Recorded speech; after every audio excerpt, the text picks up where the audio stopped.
Consider supporting me on Patreon to see my videos a day early and receive other fun perks.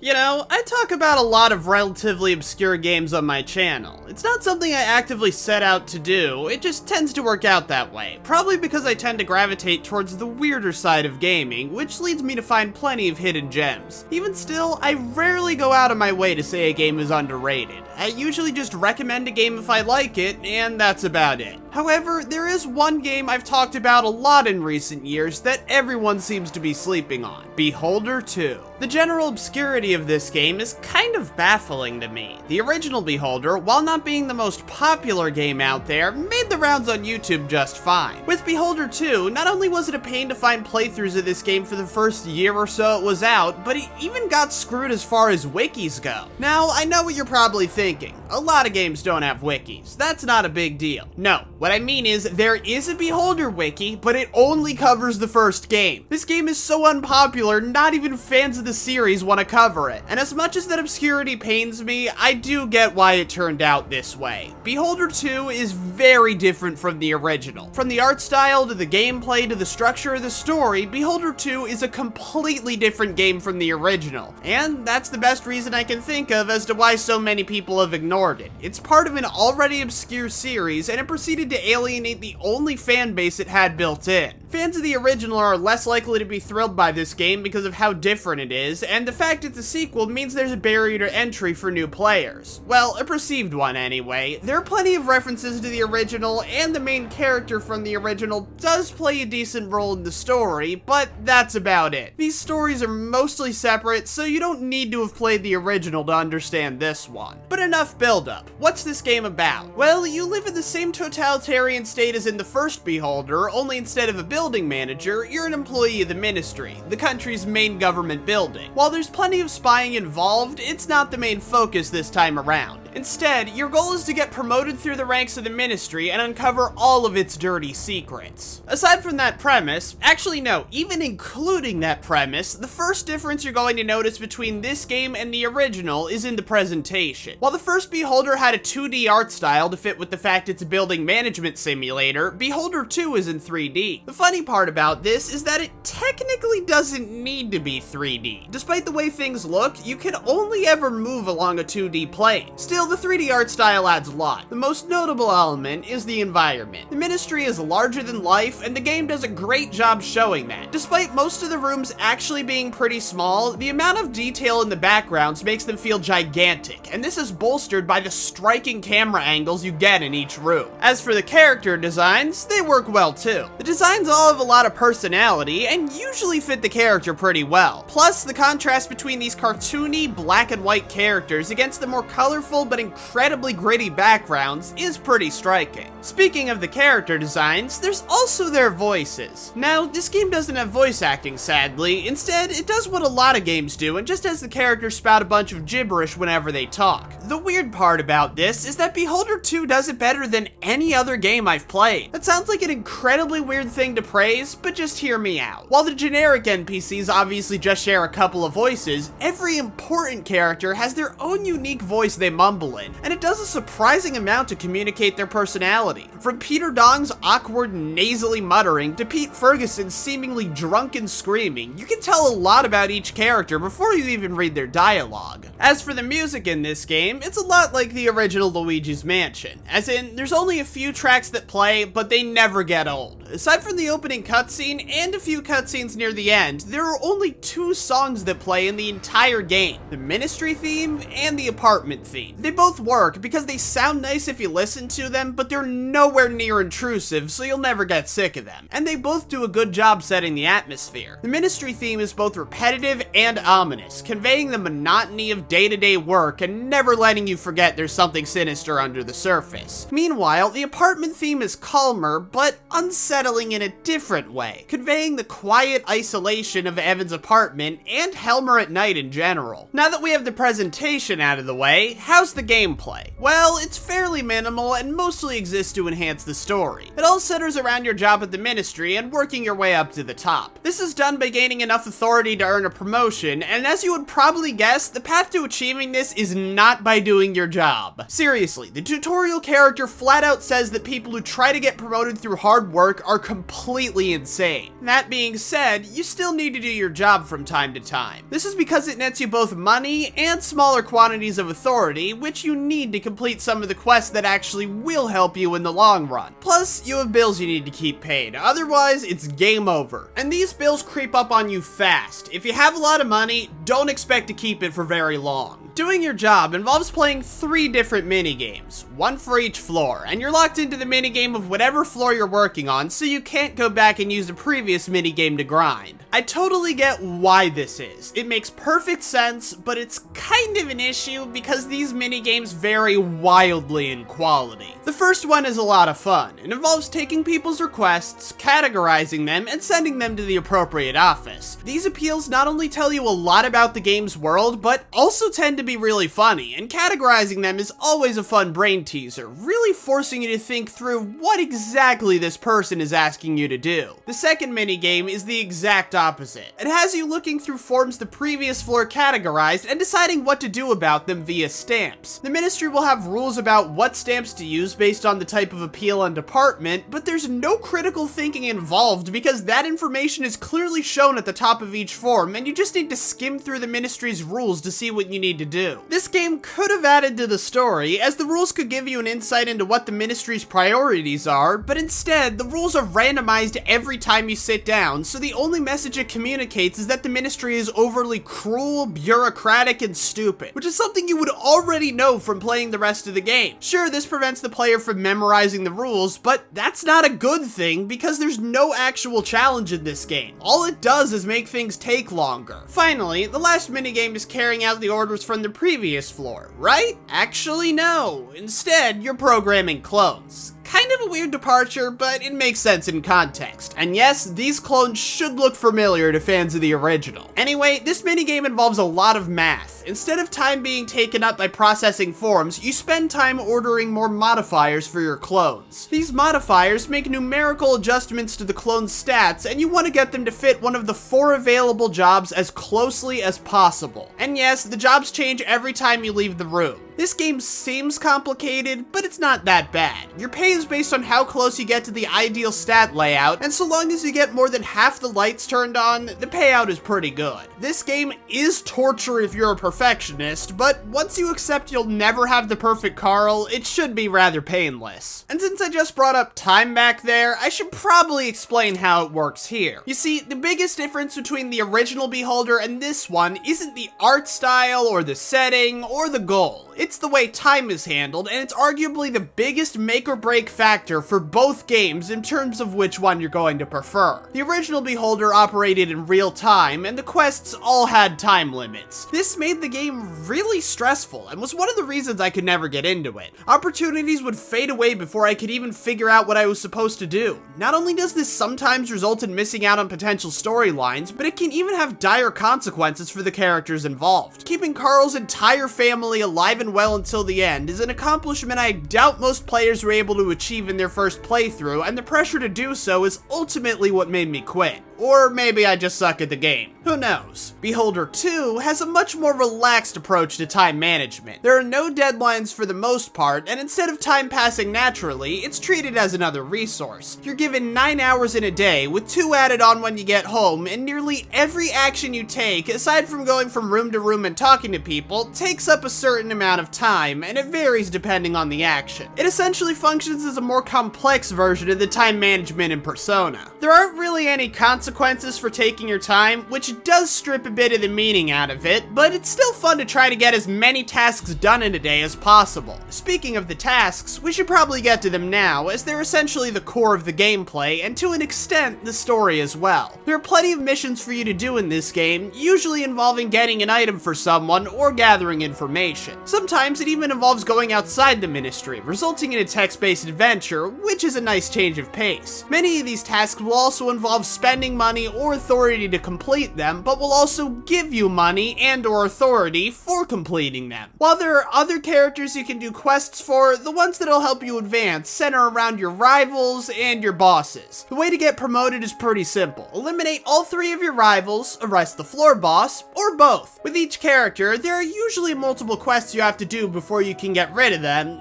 unless you want to ruin the fun by planting foreign currency on them. For an example of how these quest lines usually play out, take Peter Dong, the first co-worker you're likely to meet. He's a shy, nerdy man who still lives with his mom and is the frequent victim of mean-spirited pranks from his co-worker, Marco Legrand. Now, you can help Legrand prank Dong in increasingly mean-spirited ways to the point of even getting Dong's office crush, Emma Hazer, to humiliate him in front of everyone. This will lead to Dong snapping and shooting up the Ministry before being arrested. Alternatively, you can befriend Dong by talking about his favorite show with him, and through a series of quests, set him up with Emma, resulting in both of them being so happy together they willingly drop out of the promotional race as a thank you. And if you go this route, you can even help Peter pull a prank on Legrand as payback, which results in Marco being the one to permanently leave the Ministry. Now, just from that quest description, Peter Dong sounds like a very well fleshed out character, even if his name makes him sound like a pervy Ace Attorney witness. He's got a memorable personality, and there are plenty of dimensions to him that are explored through his missions. Now, here's the real kicker. He's not an outlier. All of your rivals, and even some of the less important characters like the guard at the entrance and Ferguson's secretary, have interesting stories that are told through the missions Evan does for them. The one thing that is different about Dong's missions compared to most of the others is that the quest lines of the 3 rivals on the first floor are all very interconnected, while on the other 2 floors, the rivals have nothing to do with each other. You can ask them how they feel about their co-workers, but their quest lines never interact, nor do they really interact. This isn't really a good thing or a bad thing, it's just kinda weird, so I thought I'd mention it. Also, while in Peter's example there was a clear good versus evil dilemma, that isn't always the case. Take Stephen Dawking, for instance. Assuming you haven't taken one of the 2 separate opportunities to get him kicked out of the Ministry, you can help him with the problem he's been trying to address. There are 3 separate solutions he presents to you, and all of them have their pros and cons. When I got to this part for the first time, I was streaming with 2 other people, and I decided we would vote on which option to take, and it wound up being a 3-way tie. As a tiebreaker, I suggested we vote on which option we thought was the worst, and that also wound up being a tie. Speaking of the choices, let's talk about how this game handles them. Your choices mattering has become quite the contentious subject surrounding story-based games, and I think Beholder 2 does a great job avoiding a lot of the pitfalls these games tend to fall into. You see, almost none of the choices you make have long-term consequences, and the game doesn't pretend they do. The only ones that matter in the end are whether or not you arrested your bosses, and whether or not you got the biometric safes, which we'll get to later. Regardless of how I treat Peter Dong, whether I bully him, help him, or ignore him, things will be exactly the same on the next floor when I get there. But that works just fine, because Peter Dong had nothing to do with the overarching story. The choices only affect his side story and the side stories connected to it. But you really do feel the impact of those choices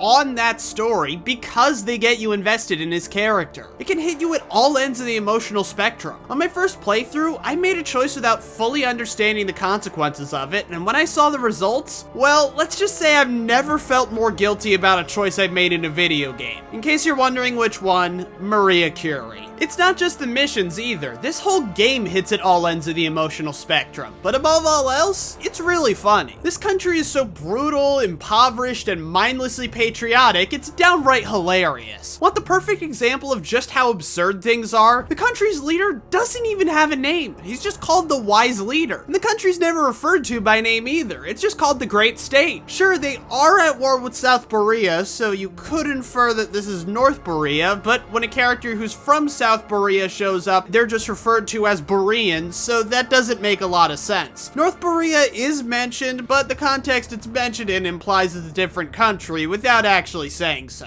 That, and this game takes inspiration from totalitarian regimes across the board, so trying to figure out which country this is supposed to be is like trying to figure out which Springfield The Simpsons takes place in. But enough talk about side stories and themes. What about the main story? It's really good as well. I mentioned the basic premise, but there's a lot more to it than that. The main character, Evan Redgrave, arrives at the Ministry because his estranged father Caleb, who was one of the top people at the Ministry, recently took a dive out of a 37-story high window. So with the help of his father's close acquaintances, James Cunningham and George Hemnett, or just James Cunningham, Evan has to navigate the dangerous world of the Ministry and uncover the conspiracy Caleb tried to put a stop to before someone else got to him. It's an intriguing mystery, and the game does a great job at pacing the information. I will say though, you need to get the biometric safes. Make getting them all priority number one. Not only are they required for getting the good ending, but they're also important for understanding what's going on, as most of the information about this conspiracy, and Caleb himself really, is told to you through diary entries he hid in these things. In other words, not getting the biometric safes is like playing BioShock without listening to the audio logs. Yeah, the story still makes sense, but it loses so much of its punch. Seriously, the ending comes completely out of left field if you ignore these things. The ending in general is also really crazy, and whether that's a good thing or a bad thing is up to you. I loved it, but a friend of mine had mixed thoughts on it. The only other information you get on this overarching story is on the first day, the last day, and whatever tidbits your bosses have to say about Caleb. Speaking of which, the bosses serve as some pretty good villains. They're interesting because they're all very clearly terrible people, but they're also trying to win over Evan, so you get a lot of insight into what they do and why they do it. They're all deliciously evil in their own unique ways, and their storylines are home to some of the most shocking and unsettling moments in the game. My one complaint with the story is something minor, but I guess that's kind of the problem. Evan's family. You see, Evan is stated to have a family multiple times in the game, a wife and kid to be more specific. What gender is the kid? I think they're a girl, but I can't remember. And that should tell you the problem with these two. The only time Evan ever mentions them is when someone explicitly asks him whether he has a family, and the closest thing there is to them making an appearance is a single phone call Evan's wife makes to him, and I don't even think you get her name from it. Just to be clear, I don't think Evan needed some tense family drama with his wife and child. We had plenty of that in the first game, but it does make me ask why they're here at all. The game is centered around family drama, but it's about Evan's relationship with his late father and learning why he was so distant, and either making him proud by seeing his vision to completion or joining forces with the evil he tried to fight against. His wife and kid never really factor into anything. Again, the existence of Evan's family isn't a big deal. I mean, how can it be? They're so minor you forget they exist half the time. It's just weird that the game goes out of its way to establish Evan as a family man when for the most part he's just written like he's a bachelor trying to climb the career ladder. And that's Beholder 2. As a game, I'll admit it's not the best. Some of the mini-games can be frustrating, the backtracking can be pretty annoying at times, and while the missions are fun, there's basically no challenge involved whatsoever. As an interactive story, though, it's fantastic. It's a gripping thriller with hilarious and brutal critiques of totalitarianism and memorable, fleshed-out characters whose stories are shaped by your actions in ways that are usually impactful and sometimes unexpected. I am Defoffalizer, and if you haven't played this game yet, give it a shot. It's one heck of an experience. Before I go, be sure to like, subscribe, and share this video with anyone you think would be interested. And also, a big shout out to my patrons, who you'll see up on screen. If you want to be shouted out at the end of this video, or see my videos a day early, consider donating too. Bye!